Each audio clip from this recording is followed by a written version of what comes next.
E o principal ponto que a gente fala é, quando você pensar nisso, se reconecta com a natureza, volta, vai dar uma volta, vai fazer uma trilha, vai no parque, vai na praia, Vai observar, vai no mar, vai observar. E uma das coisas... Uma selva de pedra aqui, né? É difícil. Você não deve ter acordado e falado assim, nossa, pai, vou fazer vestibular pra ser biomimeticista. Que é até difícil falar essa palavra. Esse nome estou falando aqui, assim, mas normalmente...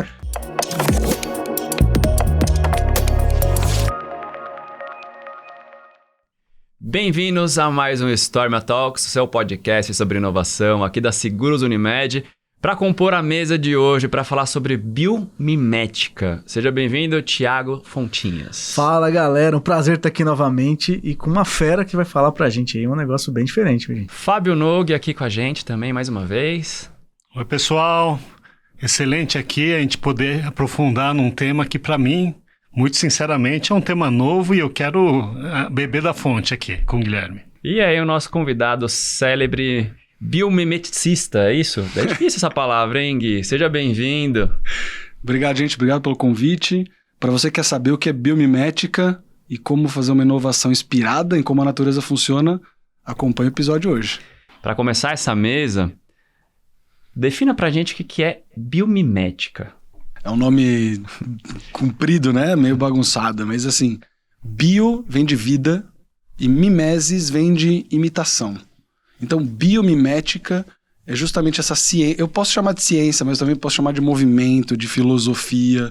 Ele é uma coisa mais macro, assim, mas que busca aprender como a vida funciona e replicar isso, né? Imitar isso, aprender com isso para colocar a serviço não só da humanidade, mas também da vida. Porque a gente sempre fala que a vida propicia condições para a continuidade da vida. Então, tirar só o humano dessa história, né? Porque a gente sozinho, não, como espécie, não permanece, não existe, não prospera. Cara, e pra gente aterrissar e entender esse conceito da filosofia, que foi bem profundo o que você falou, Cara, né? já me arrepiou logo na largada aqui. Assim, pra gente pensar no que a gente tem no nosso dia a dia, o que veio da biomimética? Exemplos práticos, assim. Cara, exemplos práticos, assim... Só para também trazer, biomimética é uma ciência, com esse nome, ela é uma ciência desde 1997, que ela ganhou esse nome, mas ela teve outros nomes antes e ela é uma prática ancestral.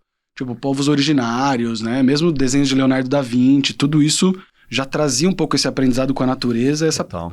E essa incorporação. Mas vou dar um exemplo simples para vocês. O velcro, ele é baseado, ele veio a partir da biomimética, né? Então era um momento em que o inventor, vamos dizer assim, do velcro, ele foi passear com o cachorro dele, o picão grudou na calça, grudou no pelo do cachorro, e ele falou assim, ué, o que tem isso aqui? Ele foi olhar e ele viu aqueles pequenos ganchinhos que existem quando você olha com uma lupa, dá pra até ver um pouco o olho nu. E ele falou assim, nossa, então existe essa de gruda e solta, e dá pra fazer isso várias vezes. E ele inventou o velcro. Acho que é o exemplo mais prático, né? emblemático, que todo mundo já viu, né? E já tangenciou, assim. Forma, né?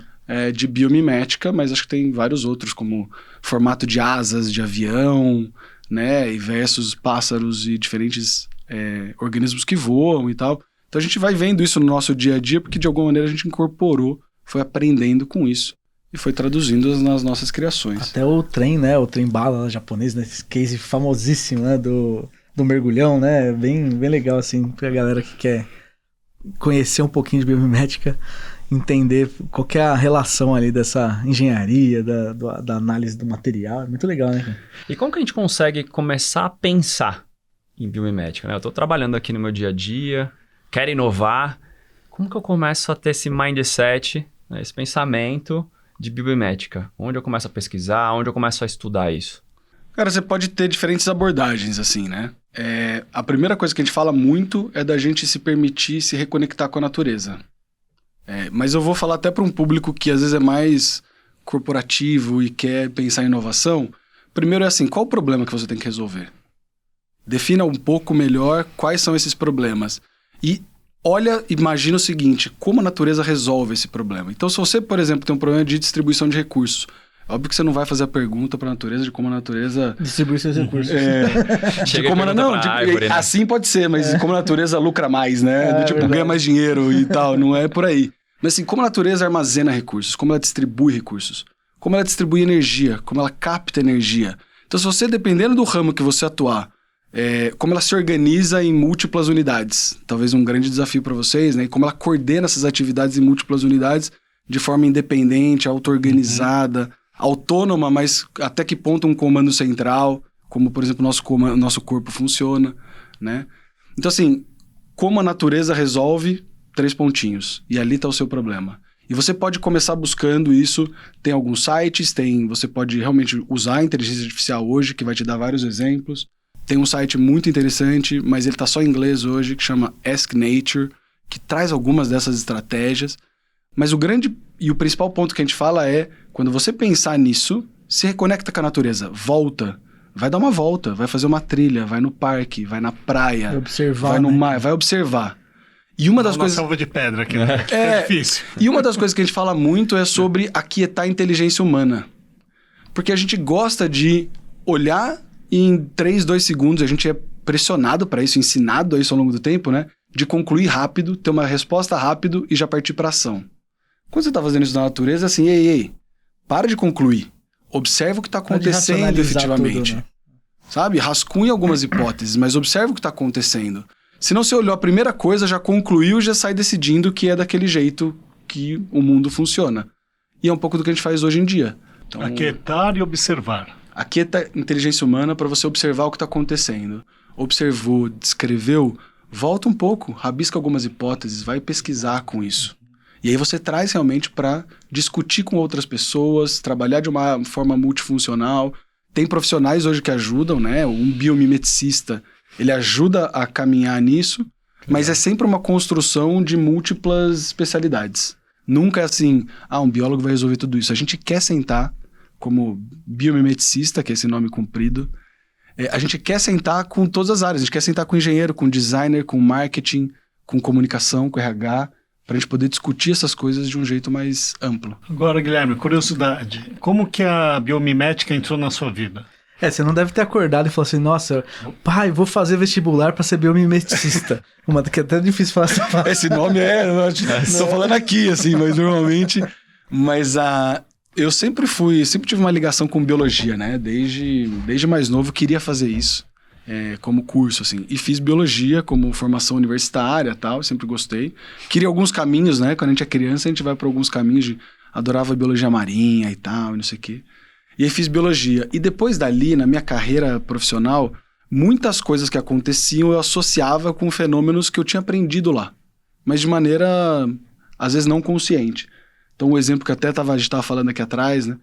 Que, por exemplo, quando eu escutava sobre o spin-off de uma empresa, né? Então, tá saindo uma outra, nascendo uma nova empresa a partir de uma existente, na minha cabeça vinha um evento de surgimento de uma nova espécie. Como acontece o surgimento de uma nova espécie a partir de uma população maior? Ao longo de vários... Tudo bem que é um processo de muito tempo, dependendo do organismo que a gente está falando, né? Do grupo. Uhum. Então, eu sempre fiz essas associações. E aí, num curso que eu estava fazendo, em 2018, a gente teve uma palestra que estava com esse nome.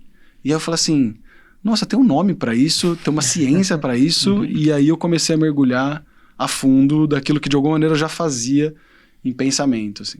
E como isso aí se linkou, como se conectou com a sua carreira, em termos de carreira profissional mesmo? Naquele momento, eu trabalhava já com inovação, né? Então, eu trabalhei muitos anos na Unilever com inovação, seja em desenvolvimento de produto, trabalhei também em Ben & Jerry's com operações, trabalhei com marketing, trade marketing. Eu tinha trabalhado um pouquinho nesses grandes departamentos, assim, né? Então, quando eu olhei para aquilo, eu falei, isso aqui tem tudo a ver como funciona a inovação. Mas que já é um caminho diferente, porque você se formou em biologia. Exato. Como que você entrou nesse meio? É até engraçado falar isso, mas naquela época eu entrei pelo programa de trainee, eu trabalhei com biotecnologia numa área da Votorantim de novos negócios, uma empresa chamada Canaviales. A gente desenvolvia, a ideia da empresa era desenvolver novas variedades de cana-de-açúcar e ao mesmo tempo tinha um laboratório de biotecnologia que era para a gente tentar fazer um mapeamento genético de falar assim, ao invés de eu crescer a cana, plantar ela, para depois fazer todos os testes, isso é muito demandante de recursos, tempo e etc. Como é que eu olho só para o DNA e já consigo dizer se ela tem ou não os genes de interesse logo que ela vira uma plantinha pequenininha? E aí eu não tenho que percorrer todo esse caminho. A ideia era essa. E aí eu prestei o trainee da Unilever, e era engraçado, mas naquela época os programas de trainee, você não colocava o nome da sua universidade. Eles já tinham uma lista, e biologia nunca estava na lista. Então eu só consegui me aplicar para 2 programas de trainee, e era Unilever e Natura, que aceitavam um campo que você preenchesse com a sua formação, porque senão era só administração, economia, engenharia. Isso, exato, né?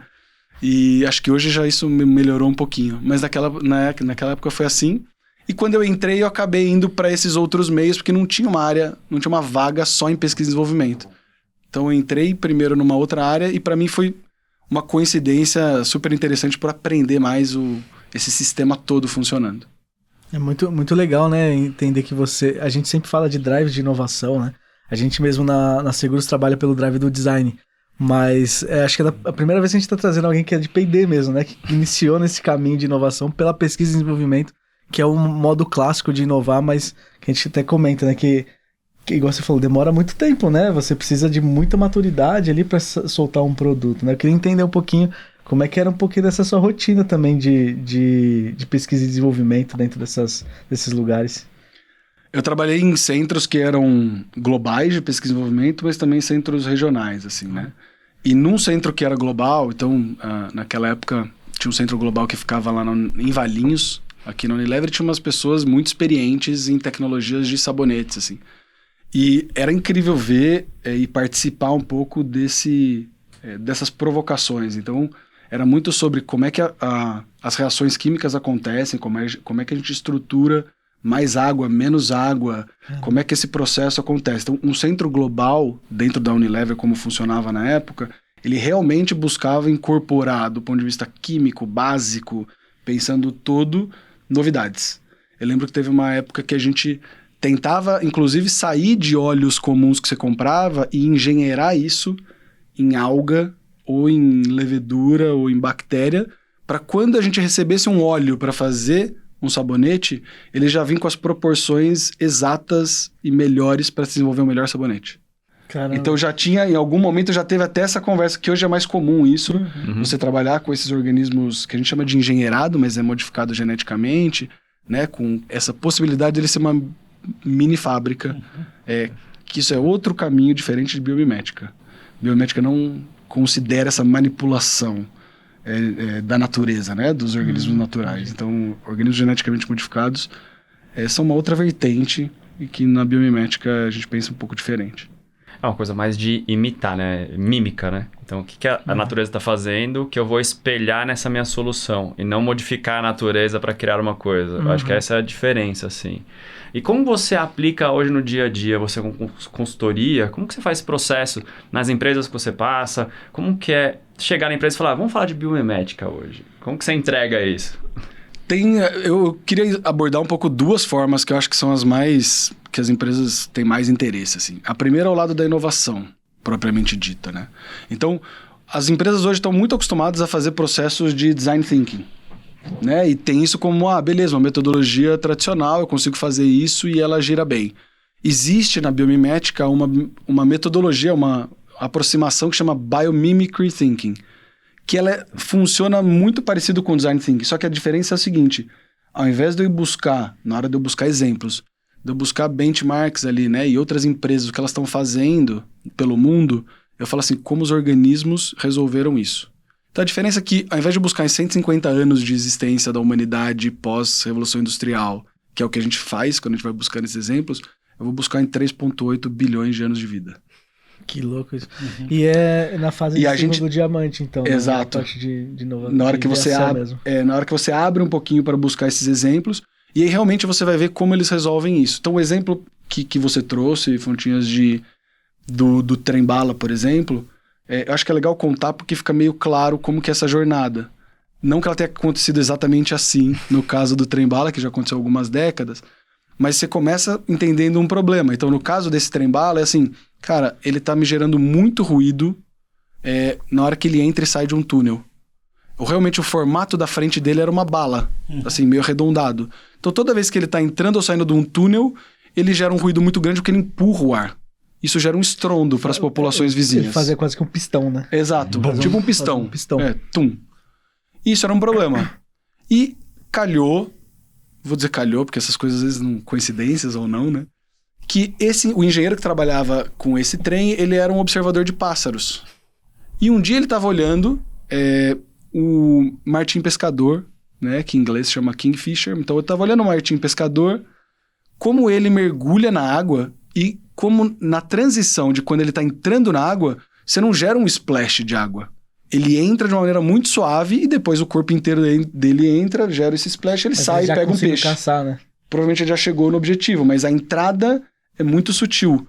E eles começaram a fazer vários testes. Então imagina o seguinte, na segunda, então identificado o problema, quando ele vai buscar organismos naturais, para esse projeto ele olhou tanto o martim pescador, mas tiveram outros organismos como, por exemplo, coruja ou pinguins. Porque ele também queria resolver outros problemas de silêncio no trilho e melhor deslize. Então ele usou vários desses organismos naturais, ele usou vários desses organismos para falar assim, como é que eu vou engenheirar isso de volta dentro e gerar ideias? Como é que eu vou idear aprendendo com eles? Dentre as várias ideias, eles fizeram diferentes ângulos na frente do trem e calhou, por uma coincidência não coincidência, né? Que o melhor ângulo era justamente respeitando os ângulos do martim pescador, do bico dele, da inserção de cabeça e bico. E aí, além disso, não gerar o estrondo, resolver o problema principal que ele queria, e levaram isso para teste, isso foi comprovado, mas ele conseguiu ganhar 15% de eficiência energética também. Energética e aumentou a velocidade em pelo menos 10%. É muito legal. Então, quando as pessoas vêm e aproximam-se, escutam um pouquinho sobre biomimética, às vezes as pessoas falam assim, não, é abraçar árvore, naquele sentido pejorativo, sabe? É abraçar árvore, é conservação, é para defender os bichinhos. Eu falo, também. Mas a gente, quando está olhando para 3,8 bilhões de anos de evolução, nós estamos falando sobre eficiência. Nós estamos falando sobre performance. Nós estamos falando sobre entregar resultado continuamente, de forma adaptativa. Numa escala que é difícil para a gente entender, né? Porque a gente olha o macro. Mas se você olhar isso, por exemplo, numa escala de bactérias, fungos e vírus, é uma escala que a gente consegue enxergar isso de uma forma mais clara. Até no o que a gente hoje fala, né, de inteligência artificial, se você sentar com um engenheiro de dados, ele vai falar assim, eu vou começar, meus algoritmos, eles representam os neurônios, né? Eles chamam de neurônios, ele fala assim, isso aqui eu vou fazer um neurônio assim. Então o conceito tá ali, né? E a gente usa hoje é uma moda, né? Mas o conceito tá ali. Redes neurais. Redes neurais, vamos montar uma rede neural que vai fazer isso, vai responder.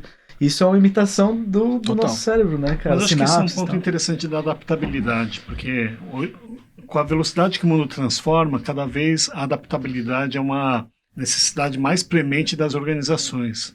E como que você estimula? Porque você também trabalha com consultoria na parte de liderança também, né, Guilherme? Então, queria entender, a biomimética também conversa com a parte de formação de liderança? O que você pode falar a esse respeito? Sim, hoje a gente trabalha com biomimética olhando para a liderança porque você tem grupos de diferentes tamanhos na natureza e eles se organizam de formas diferentes. Então, quando a gente vai até alguns cursos da Singularity, eu levo essa provocação para líderes e acho que com as empresas a gente consegue fazer a mesma coisa, que assim, quando a gente trabalha, por exemplo, resiliência no time, quando a gente fala em resiliência, acho que muita gente está cansada de falar, tem que ter resiliência e tal. Só que quando você fala assim, peraí, o que é resiliência para o mundo natural? Tem 3 pilares para você olhar a resiliência. Você tem que ter descentralização, você tem que ter diversidade e você tem que ter redundância. Se você não tem esses 3, não tem como você ter resiliência. Só que no mundo de negócios, às vezes a gente olha e fala assim, redundância, você corta. Você acha que é custo. Né? Agora vai falar isso para um engenheiro aeronáutico que tem no avião um modelo que é eletrônico, elétrico, hidráulico e manual. Para ele redundância é tudo, porque segurança faz total sentido. Então quando a gente trabalha liderança baseada em biomimética, a gente trabalha tanto falando sobre eficiência e crescimento, quanto falando sobre uso de recursos de energia, porque às vezes é isso também, né? A natureza encontra caminhos de menor custo energético e tem várias formas para se fazer isso. E como liderança, às vezes a gente pensa isso para o negócio, mas a gente não pensa isso como líder. A maior parte dos líderes que eu vou conversar, eles realmente, assim, para entregar o resultado e a meta colocada, eles nem sabem onde está a energia deles mais. Só vai tocando, sabe? O líder está exausto, ele não aguenta mais nada. Eles falam, como é que você imprime uma visão diferente ou lidera um time se você não se recarrega, se você não sabe os momentos que você ou até os limites seus de energia, de recarregar, de descarregar. Então, a gente consegue falar também sobre, por exemplo, colaboração, que pra gente, quando a gente olha e fala colaboração também, parece aquela palavra tipo, blá, de novo, mas quando a gente olha para o mundo natural, 2 organismos de espécies diferentes colaborando, tem 4 princípios por trás disso, que você também consegue explorar muito bem, trabalhar isso, imitar isso dentro do mundo de liderança e de negócios. Então, existe uma troca de benefícios. O primeiro deles é que existe uma troca de benefícios que tem que estar líquido para os 2 lados. Se só eu estou ganhando e o outro lado não está ganhando nada, eu não posso chamar isso de colaboração. E é o que muitas vezes acontece. A diferença entre simbiose e parasitismo. Exatamente. Tá nesse espectro todo, né? Esse é o primeiro princípio. Os 2 lados têm que ganhar e tem que sentir que está sendo benéfico para os 2. A segunda coisa é que tem que ser uma troca que a gente chama de serviços diferentes. E eu vejo isso muito no nosso mundo de negócios, que isso é cada vez mais, vamos dizer, realista, né? Porque se você está trocando serviço que você mesmo pode fazer, sempre vai ter aquela discussão dentro da empresa de por que a gente não internaliza? Por que a gente não integra? Entregar para cima, integrar para baixo, né? O tempo inteiro. Então, a troca de serviços diferentes. Eu preciso do que você tem para me oferecer e você precisa do que eu tenho para te oferecer e essa troca acontece. E você não pode ser o mais competente em tudo. Exato. Isso é muito legal. E entendendo que é o sistema que ganha. Um ganha-ganha via sistema. Não só eu me destaco e você, eu não sei o que acontece. Um terceiro pilar, que a gente fala muito, é de ser uma troca que é na hora. Tudo bem que é difícil isso no mundo de negócios muitas vezes, mas assim, como é que eu chego no mundo natural e falo assim, você me ajuda aqui e daqui 1 ano eu te retribuo? Tipo, a coisa, o feedback não é sentido na hora. A noção de tempo é A noção de tempo é outra. Então, por exemplo, às vezes eu trago isso para discussões com líderes de negócio, que é não ipsis literis, né? Tem que ser na hora. Mas você realmente consegue aterrissar que o benefício aconteceu para os 2 lados se você espaça tanto isso em tempo? Sabe? Não, vou amarrar lá daqui 6 meses que foi por conta daquilo que eu fiz. Eu tô te devolvendo. Não, a coisa já mudou. E o último é que essa relação evolui com o tempo. Então, se eu tenho benefício para os 2 lados, se eu troco serviços diferentes, se esse benefício é capturado na hora ou quase que na hora, e eu evoluo junto com esse meu parceiro, aí eu tô colaborando. Se eu não tiver... Isso a gente pode aplicar para situações pessoais, profissionais, para várias coisas. Mas é um pouco dos ensinamentos que ajudam a gente a trazer um pouco para a terra, nas empresas, de falar, não, sai da biomimética, tipo, me dá uma coisa prática. Tá aí, 4 princípios. Faz uma análise para as pessoas, ou da sua equipe, ou da sua empresa, sobre esses 4, e acho que tem muita coisa para avançar e melhorar a partir disso. Eu acho que é legal essa didática, né, do depara, né, eu te passo os princípios, mas esse organismo funciona. Eu queria que você desse um exemplo de algum organismo que trabalha exatamente esses princípios, assim, que tipo de colaboração. Tem o exemplo legal do peixe palhaço, né, do Nemo, com a anêmona, né? Você tem alguns exemplos, por exemplo, entre formigas e algumas espécies de plantas. Que às vezes corais são assim também. Corais, né? Exato. Líquen. Líquens e fungos, exato, e algas que trabalham ali em colaboração. Então, é muito... A gente acaba... Por isso que eu falei, quando a gente vai observar a natureza, você começa a pensar sobre essas questões, porque você começa a observar isso com calma. E se você aquieta um pouquinho, por exemplo, tem espécies de formigas e uma relação com algumas plantas em que a formiga faz a defesa das plantas. Se você observa e fala, cara, essas formigas estão andando por essa planta, pela planta inteira, e não estão cortando as folhas. O que está acontecendo aqui? E ela para, às vezes, numa inserçãozinha, pega alguma coisa, parece que está bebendo alguma coisinha e volta, e outra também. Porque tem uma relação, às vezes, ali que é proteção. Se vem um herbívoro, vai comer aquela planta, as formigas ocupam ela e do tipo, vira um incômodo. E aí ele sai e vai para outra. Então, de novo, se você para observar coisas que acontecem, talvez você faça melhores perguntas do que simplesmente sair concluindo. Então, por isso que acho que uma das práticas que a gente incentiva muito é aquieta um pouquinho a inteligência, vai observar. E a gente se reconecta muito na natureza. A gente pode falar que não. Mas quando rola umas férias, vai pra praia, vai pra montanha, vai pro campo. Mesmo quem é muito urbano, beleza, faz alguma coisa aqui que se reconecta. Parque, né? Vai pra um parque, né? Fazer alguma coisa ao ar livre.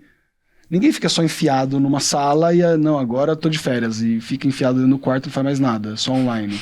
Tem que respirar, tem que ver um pouco de sol. E é interessante que isso aí, ele traz uma visão muito objetiva do conceito de sustentabilidade, né? Porque não aquela visão muito romantizada, mas da gente não exaurir os recursos, de manter esse equilíbrio que a própria natureza, ela tem essa característica, né? Mesmo o organismo, a homeostase em si é isso, né? Na verdade, você tem essas compensações que permitem que você tenha sustentabilidade e perenidade. Sim, essas relações são legais, assim, a gente tem uns princípios que a gente chama de princípios da vida, que é como se fosse assim, não, beleza, legal, entendemos muito do que acontece, é que muito pra gente é relativamente pouco, a gente conhece, sei lá, cerca de 20% da vida na Terra. Os outros 80% a gente não... Então, assim, estima-se que tem entre 10 e 30 milhões de espécies, a gente conhece, sei lá, 2 milhões. Vira e mexe, os caras encontramos um negócio novo no fundo do mar. Não, e às vezes encontram umas coisas novas. É bizarro, né? Tem muita coisa. Exato, e às vezes encontram umas coisas novas grandes, sabe? Assim, tipo, encontramos um novo macaco, aí um novo passarinho que não se via, sei lá, 80 anos a gente falou que estava extinto. Né? Não só os micro, imagina nessa escala. Nossa. Mas o legal é que entender como a vida funciona, e aí... Quando a gente começa a mapear tudo isso, a gente como biomimeticista, né, ou pensando nesse jeito, a gente tem todo um trabalho de falar o que essa vida toda tem em comum ao longo desses bilhões de anos de evolução. E a gente organizou isso, né, foi organizado, né, e hoje a gente bebe um pouco disso e pode usar muito nos negócios, que são 6 princípios da vida, que a gente chama. Então ele pode ser usado desde falar assim, cara, eu quero fazer um projeto de circularidade.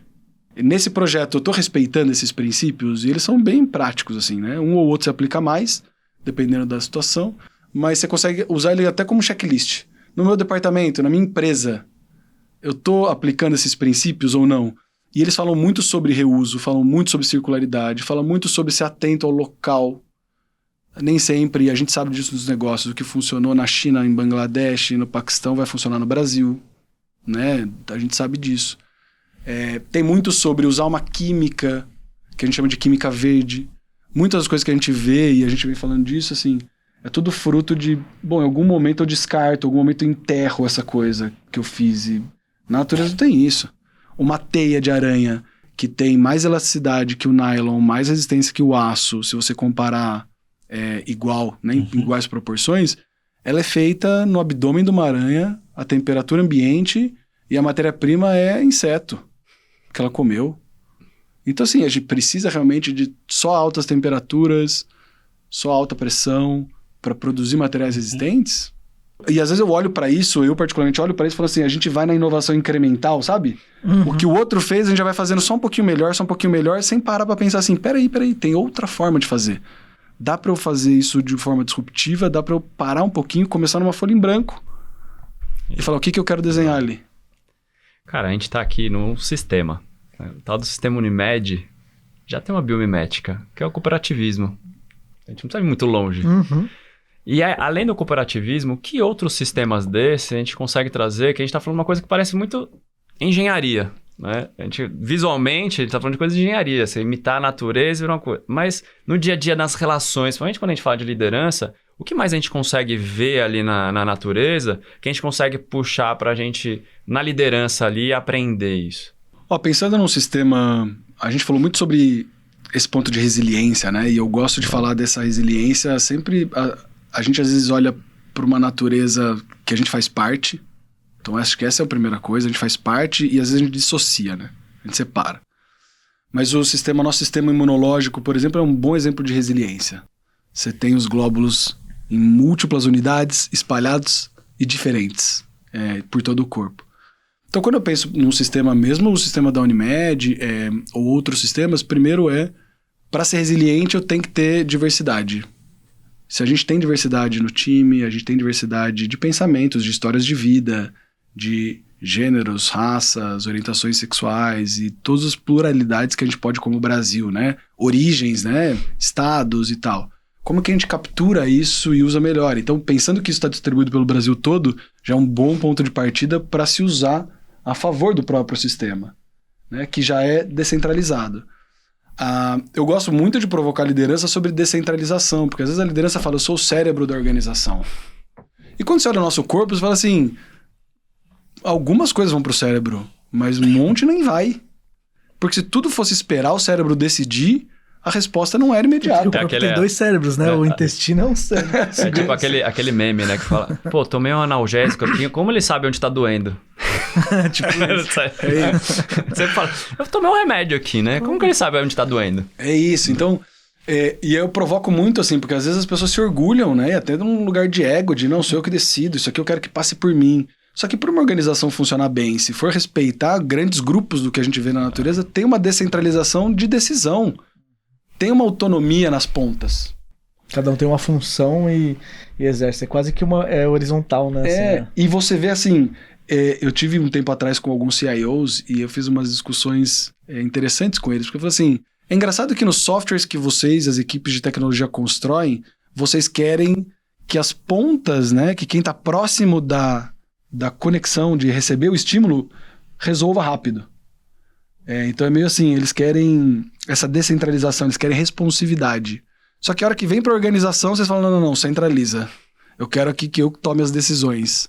Então vocês constroem um software que pensa em responsividade, em descentralização, mas a hora que volta aqui pro humano estrutural, a gente volta... A experiência digital não é tão fluida. Né? Exato. O digital funciona, mas por trás assim, tem uma cadeia de tomar decisão que às vezes ela... E aí fica claro pro nosso cliente que as coisas... legal ter um app, mas parece que não funciona, né? É muito interessante isso. É isso. E voltando só, tem um fenômeno que eu gosto muito que a gente chama de auto-organização.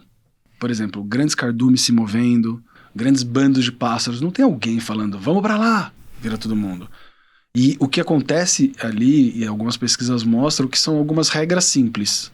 Do nosso lado aqui, obviamente, tentando humanizar a história, realmente definir algumas regras simples que elas têm que ser respeitadas. E deixar o time funcionar. Né?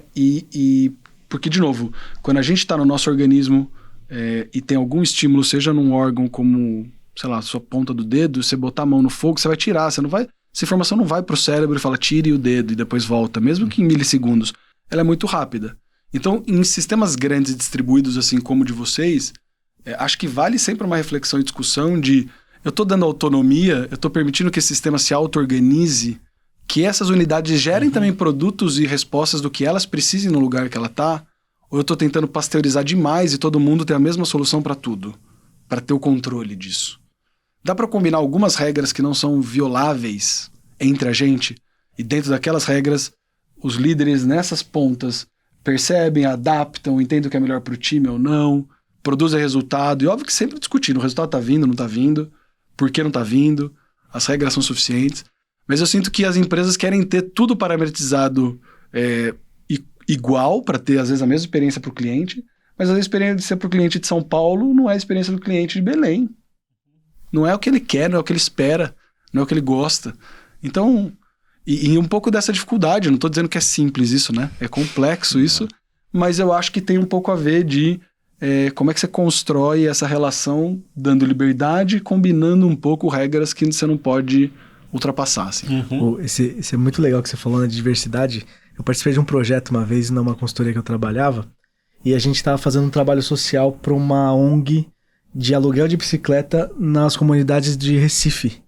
E quem estava conduzindo era uma menina de Madrid, eu de São Paulo e uma pessoa do Sul. Teve um momento que a PO, que era o ponto central dessa ONG, ela falou assim, gente, vocês não estão entendendo a minha realidade aqui, é muito diferente. Como é que uma pessoa da Espanha vai saber o que é bom? Vocês têm que vir aqui.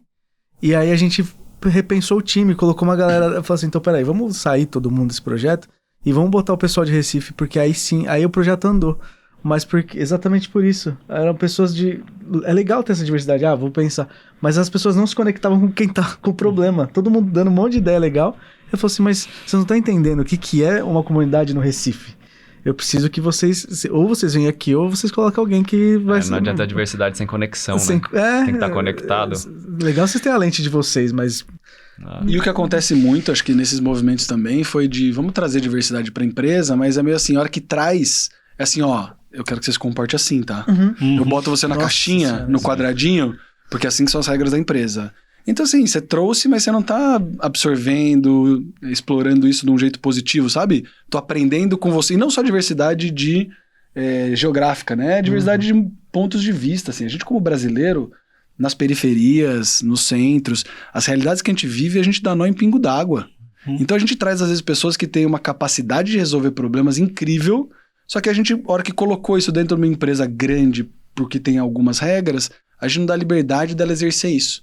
E pouco tempo ela fica, ou ela fala, não, puta, não é aqui pra mim. E tem essa capacidade de adaptação de uma forma contínua, né? As grandes empresas que naufragaram, de certa maneira, porque não se adaptaram às transformações do mercado, às transformações do consumidor. Sim. A gente fala muito nessa área de loops de feedback, né? E a gente estava até conversando um pouco disso antes, mas você tem uma tríade de sinal, antena e resposta. Se você não emite o sinal da maneira correta, a outro lado não está com a antena ligada para isso e não gera uma resposta, isso acontece de uma maneira, vamos dizer, recorrente o tempo inteiro no mundo natural. A gente nas empresas vamos fazer uma vez por ano, uma vez a cada semestre. Então, dependendo da liderança, se realmente vai por essas regras e não faz uma coisa muito frequente, você se perde. Seja com o seu time, seja você com você mesmo, seja você com a sua identificação com a empresa. Então, não existe essa de... E ele tem frequência, ele tem diferentes níveis de intensidade e tal. Então, acho que, de novo, tentar trazer isso mais pro tangível é assim... Como é que você encontra esse combinado com as pessoas com quem você trabalha do que simplesmente seguir uma regra que alguém colocou e que talvez não funcione para você, nem para sua equipe, nem para o seu departamento. Aqui nós vamos falar, sei lá, todo dia vamos fazer um touch point, toda semana, e que não precisa toda hora entrar em assuntos profundos e, nossa, existenciais, né? Mas eu acho que tem combinados assim que às vezes a gente esquece de fazer. A gente vai para o nosso dia a dia e realmente vai fazer aquilo que é uma vez por trimestre ou por semestre, põe no sistema, ou por ano, põe no sistema porque tem que pôr no sistema e tal e tudo mais, e acha que assim a gente vai evoluir muito e muito rápido. E na verdade o contrário, essas comunicações são muito mais frequentes e múltiplas na natureza. É o visual, sonoro, múltiplos sentidos assim, envolvidos. Não, só ia perguntar para o Guilherme, até pela vivência que ele tem em consultoria de grandes empresas, ou mesmo na vivência corporativa, alguns casos em que foram, se você pode compartilhar, né, alguns casos em que foi utilizada a biomimética e qual que foi o direcionamento dado a partir de então? Os últimos casos que eu tenho são de liderança, assim, né? E eu acho que tem... Esse ponto da energia me pegou muito, porque ele foi muito emblemático. As pessoas... Eu montei um questionário baseado nos princípios da vida, mas que as pessoas não sabiam que estava baseado nisso, elas meio que fizeram isso antes da... Se você conta isso, as pessoas não querem fazer, né? Eu vou fazer Exato, tipo, princípios da vida, né? Alguém vai falar assim. Sempre tem quem vai falar assim. Mas era justamente um questionário, e aí eu montei ele de uma forma que todas as afirmações, eu agrupei ele, mas era assim, todas as afirmações, de alguma maneira, elas tinham um ar positivo. Elas tinham um ar assim, ninguém se envergonharia de assinalar, faço isso, né? De uma maneira pública. E esse exemplo para mim ficou muito marcante porque nas diferentes realidades de diferentes empresas, eu montei isso num grupo ali de líderes, né? Não foi em uma empresa só, mas foi num grupo de líderes. E eu queria justamente preparar assim, que assunto faz mais sentido eu abordar depois para a gente trabalhar junto. E essa de as pessoas perseguirem uma meta a qualquer custo e às vezes justamente para entregar um variável, independente de como está a própria energia, me chamou muito a atenção. Porque as pessoas realmente...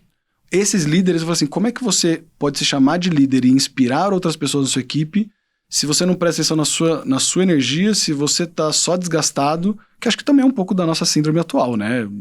Sociedade como um todo. Mas se você não está nem parando para pensar onde você se reconecta. Só que aquilo na pesquisa estava com uma afirmação até positiva, sabe? As pessoas até entenderam aquilo que era bom. Não, eu vou porque eu continuo, mesmo exausto, continuo trabalhando para entregar o meu objetivo do ano, o meu objetivo de trabalho ali, minha meta. Então as pessoas assinalaram assim, do tipo, nossa, essa exaustão, as pessoas gostam de falar que estão exaustas. Muito doido isso. Muito doido isso. E quando a gente trouxe isso, que sei lá, acho que quase 80% dos respondentes estavam nessa situação. Eu falei assim, até quando você acha que você existiu com essa corda? A energia não é energia, eu fico orgulhosa de falar, né? Nossa, agora imagina fazer essa pesquisa em diferentes gerações, né? Porque existe um movimento da geração Z, essa que tá chegando agora no mercado, e as alfas aí que vão chegar muito em breve, eles não aceitam isso dessa forma. A gente teve Gen Z no nosso time ali que falou, cara, não, eu preciso treinar, eu preciso cuidar da minha vida. Caramba, como é que eu faço isso, né? Como é que eu aceito isso? Porque eu sou desse time aí não, quanto mais eu estiver ralando, melhor, eu tô entregando melhor. E como é que eu trabalho com isso, né? Como é que vocês como biomedicistas, conseguem também trazer isso e conectar essas gerações, né? Como é que faz essas pontes? Cara, eu nunca fiz essa, assim. Pô, eu vejo essa em alguns trabalhos comigo e de repente, né, com minhas sobrinhas e tal, com outras pessoas que eu vou conversando. Mas eu nunca fiz essa pesquisa, assim, de falar... Pode ser uma ideia pra gente até explorar isso, né? Vou trazer uma provocação. Você já viu uma formiga dormir? Nunca vi, cara. Seja formiga. Adoro essas de que bicho você é e por quê, essas interpretações e tal. Trabalhe junto com as formigas, elas nunca dormem. Cara, eu ia até comentar uma coisa. Mas tem uma reflexão legal que acho que pra gente como sociedade, né? E eu me incluo nisso, né? Eu também tenho esses desafios também, faz parte. Mas quando eles trouxeram isso de energia e eu comecei a olhar pra isso, eu devolvi pra eles uma reflexão que me pegou muito, que de um artigo que eu li lá atrás, que era assim... O que é importante para você, dá para metrificar? Quanto você está sendo mais ou menos feliz?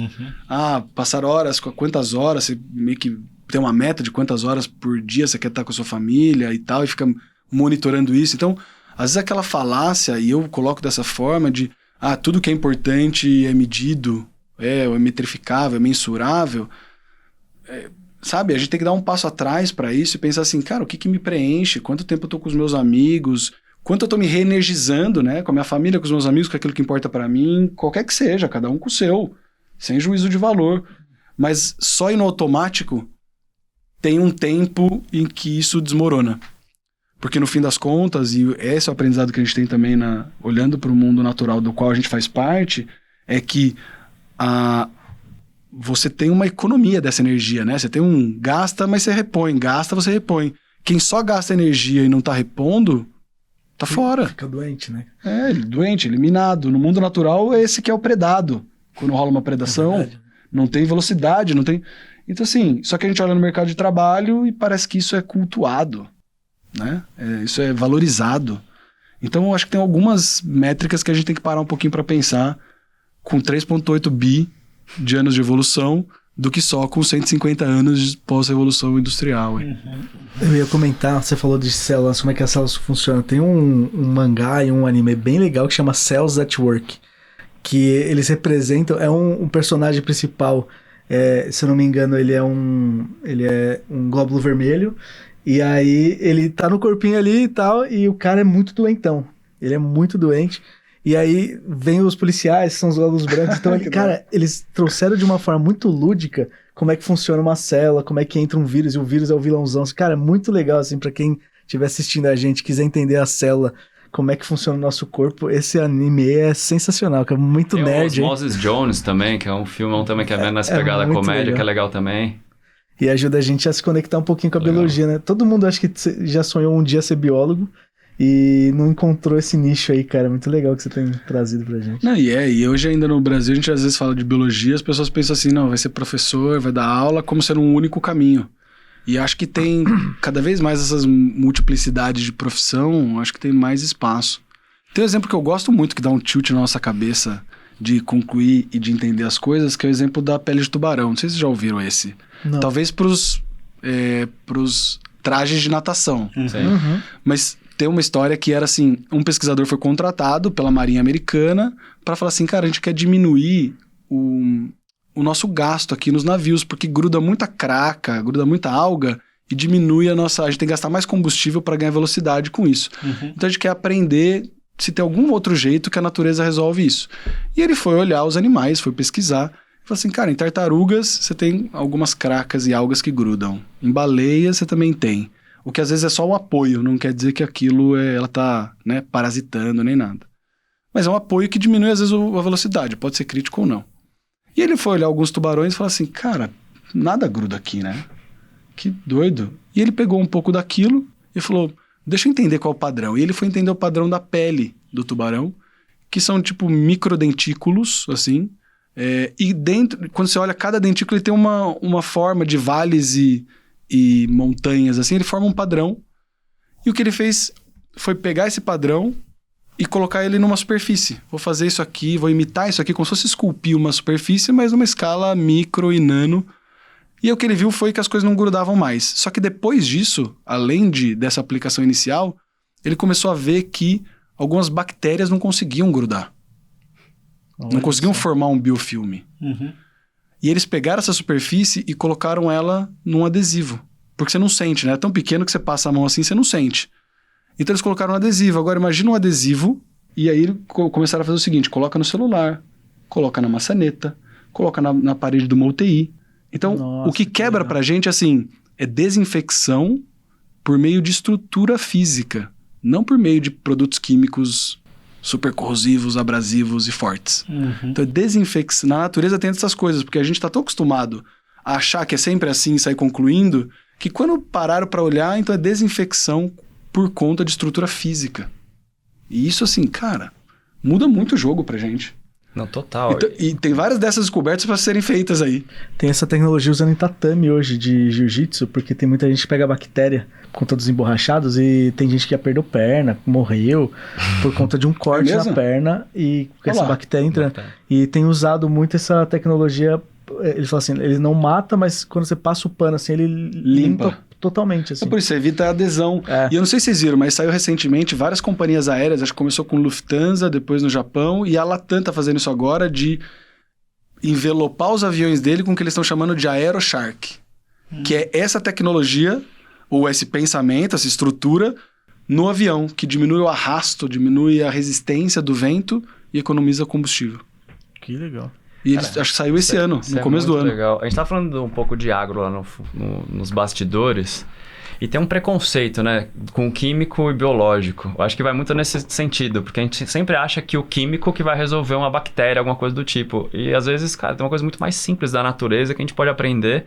E só mudar o tipo da superfície. Uma textura resolve um negócio que não é químico. Né? Esses dias eu tava vendo... Isso é muito louco, cara. No Japão eles colocam uns patinhos nas plantações de arroz.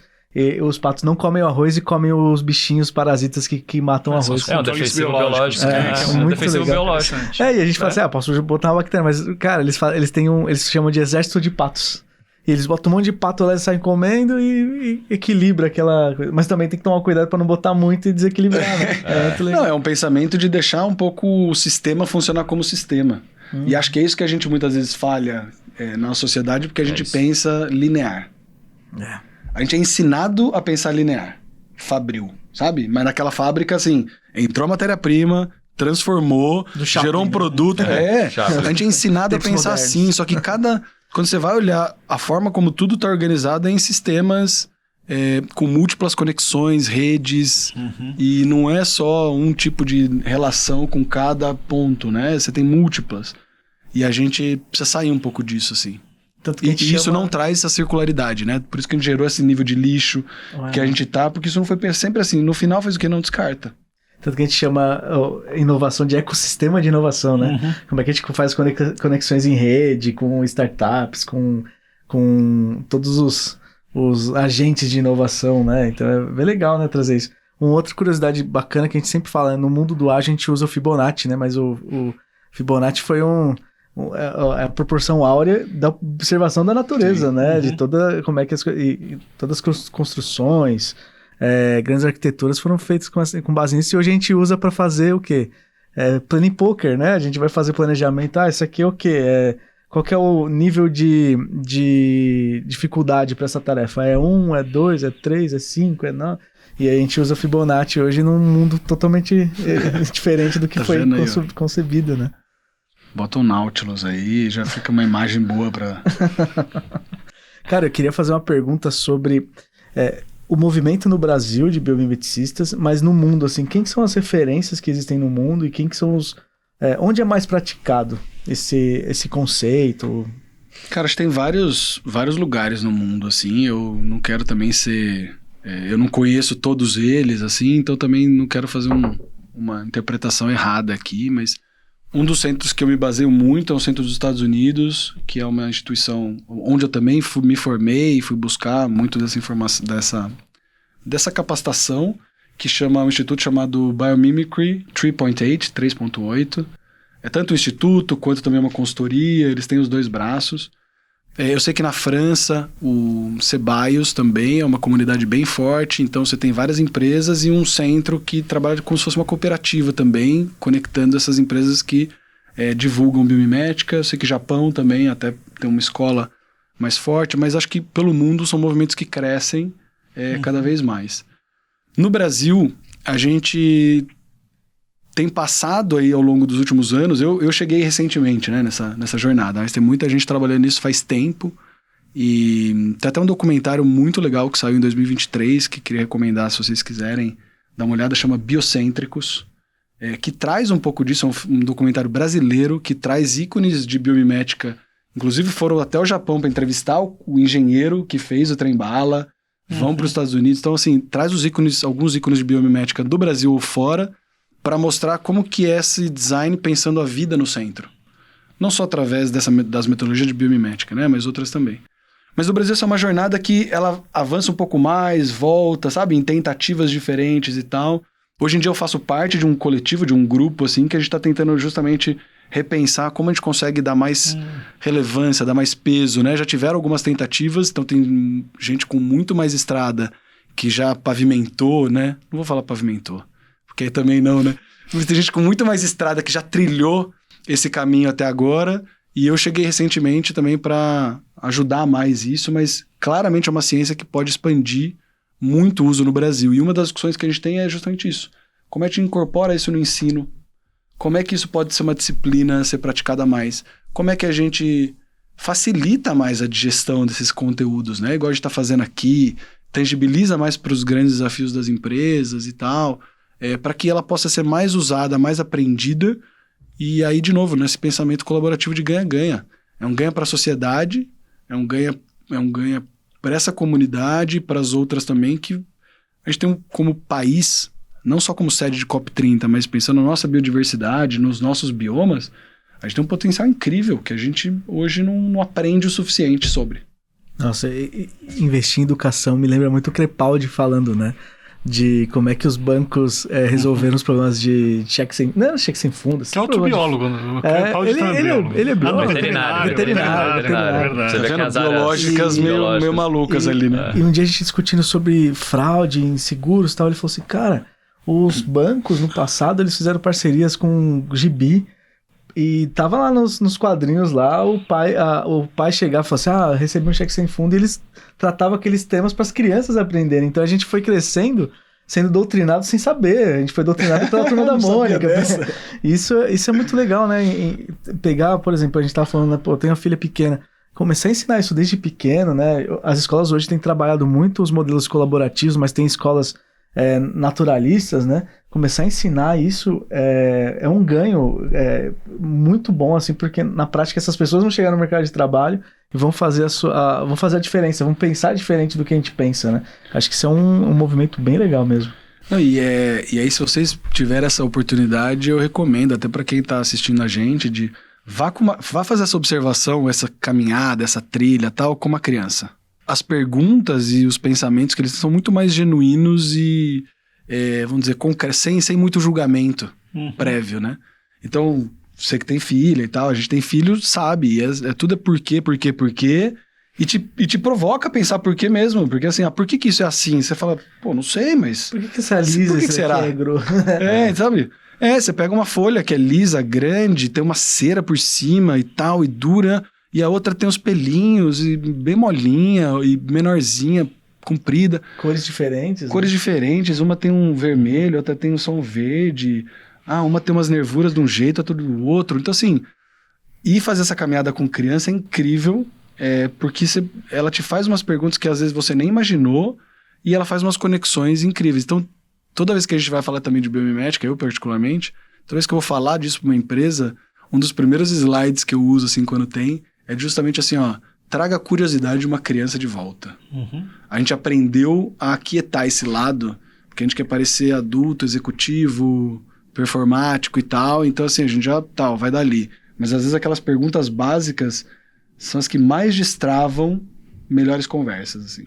Profundo, né, pra terminar assim o nosso episódio. Seja uma criança, traga a sua criança interior. Muito legal, cara. Por isso que os homens prevalecem nessa, porque a 5ª série nunca sai da gente. Brincadeiras à parte. Pra gente encerrar nosso bate-papo aqui, Nogue, suas considerações, por favor. Eu acho que essa fala final aí do Guilherme é muito, assim, energizante até, né? A gente tem muitas verdades na nossa cabeça, muitas respostas, né? E a gente precisa desse frescor, né? Das crianças para trazer novas perguntas, olhar as coisas de modo diferente, né? Agradecer aí. Foi uma aula mesmo aqui, né? Eu tinha pouco conhecimento do termo mesmo e você trouxe aqui vários exemplos de como que a gente pode utilizar a natureza na prática para inovar. Muito bom. Obrigado mesmo, viu, Guilherme? Cara, queria agradecer. Eu acho que desde que eu entrei no Storm, eu falo pro Nogue que a gente precisa trazer alguém para falar de biomimética. Eu tive uma aula com a professora Alessandra Araújo há uns 6, 7 anos atrás. Isso me pegou bastante. E aí, quando a gente conheceu o Gui, né, até fazer uma menção honrosa ao Carlos Padalino, que está ouvindo a gente de algum lugar, mas ele fez um... De algum lugar. Não é meu póstumo isso, cara. Ele tá vivo, mas ainda tô em luto porque ele saiu do time. Mas ele fez contato com o Gui, fez a ponte, a gente se conectou. E, cara, eu acho que tem muitas oportunidades pra gente levar esse assunto, né, e fortalecer ele dentro da Seguros, dentro do sistema Unimed. É uma visão diferente, é uma visão que refresca um pouco os temas que a gente tem trabalhado. Então, cara, só agradecer, foi uma baita aula, um monte de coisa que eu não sabia. E, cara, vou chegar hoje em casa e vou chamar minha baixinha, vamos olhar. Tem lição de casa. Tem lição de casa pra caramba, levar ela pro parque. Vamos observar a natureza. Obrigado, Gui, valeu demais. Obrigado a você. Show demais. Ô, Gui, obrigado pela aula, foi sensacional. E eu gosto de fazer uma pergunta aqui para alguns convidados, aonde você busca conhecimento? Para ter esse conhecimento cada vez mais de biomimética. Cara, você sabe que eu tenho buscado novas formas, né? Eu me conecto muito É uma mistura de ancestralidade com natureza, que é em Jundiaí, que é uma chácara que minha mãe tem, e eu cresci lá. E depois que meu pai faleceu, é um lugar que eu me identifico, eu que de alguma maneira transformo, eu que proponho. Então ali que eu fiz, por exemplo, o SAF, que é um sistema agroflorestal pequenininho, sabe? Eu tenho colocado em prática essas coisas. Vamos colocar energia solar. Então é como se fosse um mini laboratório e ali é o meu lugar de reconexão e reenergização com a minha filha. Então quando eu vejo ela lá, explorando o ambiente todo, subindo em várias árvores que no passado ela não fazia, eu falei, é isso, é por aqui mesmo que a coisa vai.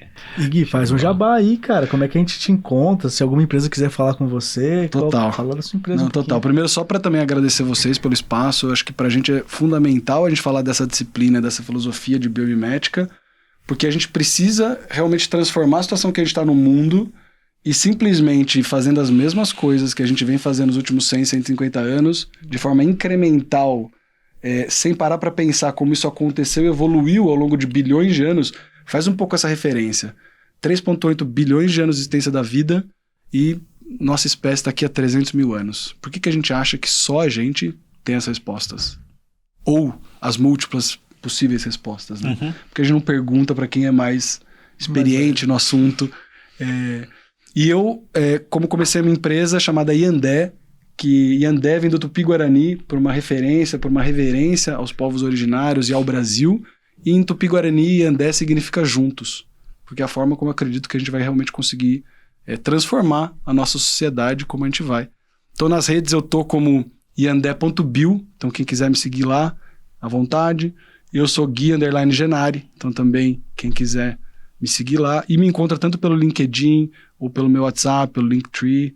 Eu estou por ali realmente trabalhando com empresas, buscando promover impacto positivo, regenerativo, que a gente tanto precisa, mas sempre com esse olhar de que outros organismos fizeram muito isso antes da gente chegar aqui nesse planeta. Então, tem muito que a gente aprender com eles e, obviamente, com nós mesmos que somos parte dessa natureza. Show de bola, gente. Obrigado por mais um episódio aqui. Você que gostou desse episódio, deixe seu like, seu comentário, compartilha com seus amigos e vai olhar a natureza de perto, meu irmão. Até a próxima.